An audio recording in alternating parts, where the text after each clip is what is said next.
We lie to ourselves as cozy gamers. We say we want simple, we say we are tired of the wiki diving, the min-maxing, and the stress of managing a character's life. We say, I just want to watch things grow. But what happens when a game actually gives you that, and I mean really gives you that? I've been playing Sunset Sprout, a new title that challenges the very definition of a farming sim. There's no avatar to dress up, no running to town, there's no stamina bar to panic over at 1 AM. It looks like a casual mobile game, but it plays like a puzzle. It's built by a solo developer, it's incredibly affordable, and it might be the most polarizing cozy game released this year. Is this the ultimate stress-free escape, or is it too simple for its own good? Today we're breaking down the good, the bad, and the confusing of Sunset Sprout. Let's get the biggest misconception out of the way immediately. When you look at screenshots of Sunset Sprout, your brain fills in the gaps. You see a farm, you see buildings, and you see crops. Your gamer brain immediately assumes, okay, I'm going to make a character, I'm going to customize my hair, I'm going to walk around with WASD, and I'm going to swing an axe. Wrong. Sunset Sprout, developed by the solo dev Fonty Games, strips away the protagonist entirely. You don't exist in this world as a person, you exist as a cursor. You are an invisible hand, an overseer, or perhaps the spirit of the island, whatever you want to call it. The premise follows the classic genre tropes. You are burnt out, you've bought a ruined island in the southern seas to escape the grind, and you want to start over. But because you don't control a physical character, the game feels less like an RPG and more like a tactical management game. It sits in a very weird, specific genre intersection. It's part Stardew Valley because of the farming theme, it's part Virtual Villagers or The Sims because of the overhead perspective, and it's part point-and-click adventure because of the control scheme. An important note for returning players, I should mention quickly if you recognize this name, it's because there used to be a legacy demo on itch.io years ago. This Steam release is the full rebuilt version. It's effectively a different game, so if you played that old demo, wipe your memory, this is the real deal. Your goal is to take this overgrown, debris-filled mess and turn it into a thriving paradise. But here is the key distinction. You aren't role-playing a farmer, you are role-playing the act of farming itself. You aren't waking up and walking to the field, you are the field. You are the camera floating above it. This distinction is massive. It changes the pacing entirely, because in a game like Coral Island or Fields of Mystria, your efficiency is limited by travel time. If you forget your seeds at the store, you have to physically walk back to get them, wasting in-game hours. In Sunset Sprout, travel time doesn't exist. You can click on the beach and then 1 second later click on the mountaintop. You are everywhere at once. You're omnipotent.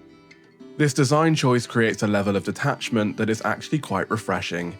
You aren't stressing about pathing or movement speed buffs, you are looking at the whole picture. You are the architect of this world, not just a resident. It gives the game a god mode feeling. You are shaping the land with a click, it removes the physical labor of the genre, the running, the walking, the animation lock, and leaves only the decision making.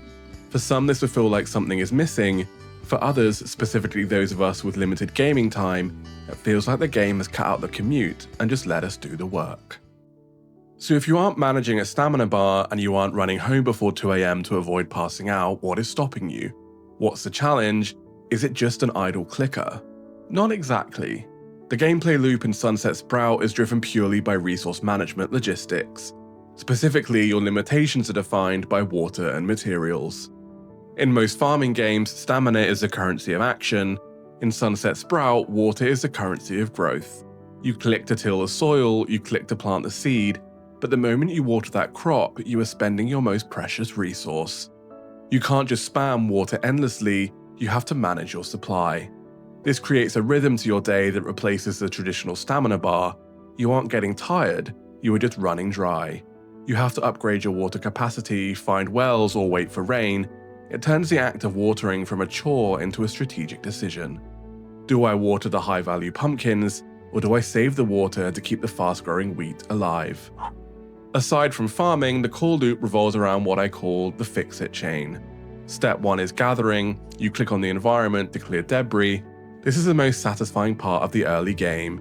You click a pile of driftwood, you get wood. You click a rock, you get stone. You click a weed, you get fiber. Step 2 is fixing. You take those raw materials and you apply them to the ruined infrastructure of the island. That broken bridge, it needs 50 wood and 10 rope. That ruined hut near the beach, it needs 20 stone and 5 glass.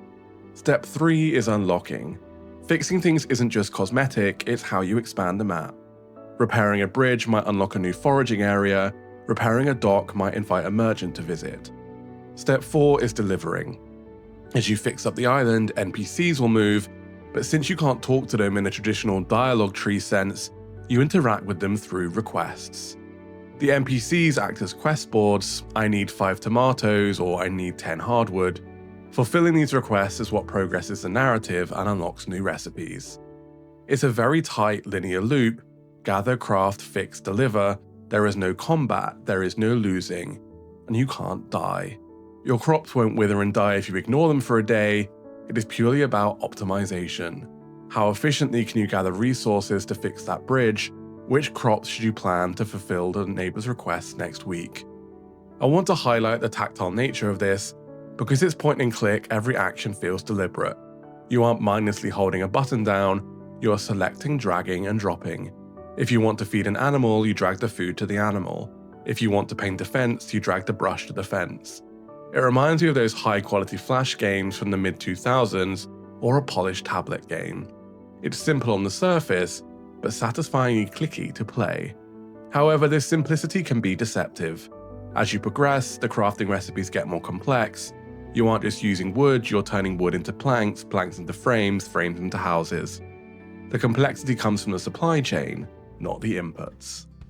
Now let's talk about why this game works, because on paper, clicking on rocks with a mouse sounds like a spreadsheet with graphics, but in practice, it's strangely hypnotic. First, the aesthetic and vibe. JaeTeeGames has absolutely nailed the visual atmosphere. The game is drenched in this warm, saturated colour palette that feels like a permanent golden hour. The sunset actually glows, the water ripples mesmerizingly. Because the camera is fixed and you aren't running around in a 3D space, the developer was able to craft every screen to look like a painting. It's a curated visual experience. The lighting engine does a lot of heavy lifting here to make the simple pixel art feel modern and depth-filled. Second, and this is the biggest selling point for me, the power wash simulator effect. You know that feeling when you clean a really dirty room, or when you pressure wash a driveway and you see the clean pavement underneath? Sunset Sprout taps into that exact part of your lizard brain. The island starts off looking messy and stressful, overgrown weeds, broken wood, trash everywhere. It triggers a mild sense of anxiety. But as you click and clear it, you are visually organizing chaos, you are bringing order to the island. There is a deep satisfaction in turning a messy screen into a clean, organized farm. And because there is no character animation slowing you down, no chopping animation that takes 3 seconds per tree, you can clear a field in seconds if you're fast enough. It makes the progress feel rapid, and you can completely transform an area in a 10-minute play session. Third would be respect for your time. I cannot overstate how relaxing it is to play a farming game without a clock ticking down your mortality. In Stardew, I'm always stressing, oh no, it's Tuesday, the shop is closed, or I need to get home before I pass out. Here, the island waits for you. If you want to spend 10 minutes just rearranging your corn, you can. The game features a save anytime mechanic, which is a godsend for adult gamers. You can play for 5 minutes while your coffee brews, save and quit. It doesn't demand 4-hour play sessions. It is the definition of screensaver gaming. It's beautiful to look at, and it demands very little from you emotionally. Finally, I want to touch on the community aspect. The game features an asynchronous multiplayer mode. This means you can visit your friends' islands, but you don't play with them in real time. You just go there, see how they decorated, maybe lift a gift or get an idea of your own layout. For a cozy game, I actually prefer this over real-time co-op. Real-time co-op adds pressure. Are you doing your chores? Wait for me. This system lets you feel connected to other players without the social anxiety of performance. It's like visiting someone's Animal Crossing town via Dreamcode. It's voyeuristic in the most wholesome way possible. However, we need to have a serious talk about the point-and-click nature of this game, because it comes with a double-edged sword. While I enjoyed my time, there were moments where I wanted to reach through the screen and shake the cursor. The biggest issue with Sunset Sprout is clarity and guidance. The game suffers from what I call developer vision blind spot. The solo developer clearly knows where every single mechanic works, how every item interacts, and what every recipe requires. But they sometimes forget to tell us, the players. There are moments where you will get a specific item or unlock a strange machine, and the game gives you absolutely zero context on what to do with it. There are no clear tooltips explaining the function, there's no main help menu that breaks down the crafting tree. Because you don't have a character to interact with things via a dialogue box, you are left just dragging and dropping items onto the screen hoping something clicks. It feels like those old school 90s adventure games. Does the coconut go in the juicer? No. Does it go in the compost? No. Do I give it to the bird? Maybe. Why can't I plant this seed here? Is it the wrong season? Is the soil wrong? Or is the game just bugged? The game doesn't tell you, you have to guess. And because this is a smaller indie title, there isn't a massive wiki with 50,000 pages to save you. You are on your own. For some, this experimentation is fun, for others, it's a wall. When the mechanics aren't spelled out, relaxing quickly turns into frustrating. I also need to warn you about controls. Specifically, if you aren't on a mouse and keyboard, the store page lists full controller support, but let's be real, this is a mouse game. Playing this with a controller feels like trying to thread a needle with oven mitts. You are controlling a virtual cursor with a joystick, and it's slow, it's imprecise. If you are a console gamer, you're going to hate this. Stick to the mouse. And finally, the depth of the world. If you are coming from Stardew Valley, you are used to NPCs having lives. They walk around, they have birthdays, they have drama, they have cutscenes. In Sunset Sprout, the NPCs are essentially cardboard cutouts. They are vending machines for requests, they stand there, they ask for tomatoes, they say thanks, and that's it. You aren't going to fall in love with these characters, you aren't going to learn their tragic backstories. They are set dressing. If you need deep narrative connection to keep you playing, you will find this world very lonely. Let's talk value, because in this economy, that matters. Sunset Sprout is priced like an indie game should be. It's not asking for $60, it's asking for the price of a fancy coffee and a bagel. For that price, you are getting a solid 15 to 20 hours of gameplay to clear the island, unlock the areas, and finish the main story requests. If you really get into the decorating aspect, you could squeeze out more time perfecting your layout. Quick note for my Steam Deck users, because this is a low-spec indie game, it runs flawlessly on the deck in terms of performance, it sips battery. However, because of the control issues I mentioned earlier, I'd recommend using the trackpads or the touchscreen.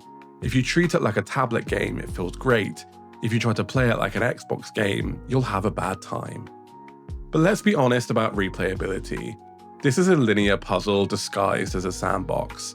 The debris is always in the same spot, the bridge always costs the same amount of wood to fix, the NPCs seem to always ask for the same things in the same order. Once you figure out the puzzle, once you know where the resources are and what to save, the magic fades a little. There's very little procedural generation here. Unlike Animal Crossing where different neighbors might move in, or Stardew where you might choose a different farm map, Sunset Sprout seems to have a specific end state. You play it, you beat it, you enjoy the vibes, and you uninstall it. And you know what? That's totally fine. We have become obsessed with the idea that every game needs to be a forever game. We think if a game doesn't offer 500 hours of content, it's a failure. That's not true. There is immense value in a game that you can finish in a weekend.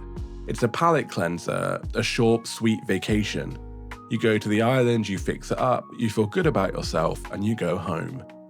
However, because the mechanics are obscure, your first playthrough will be slower. If you were to play it a second time knowing everything, you'd probably blast through it in half the time. So the value here comes from the discovery, not the mastery. It's time for the verdict. Who is Sunset Sprout actually for? If you are a hardcore cozy gamer, someone who loves complex crafting trees, relationship maxing, min-maxing crop fields, and total freedom, skip it.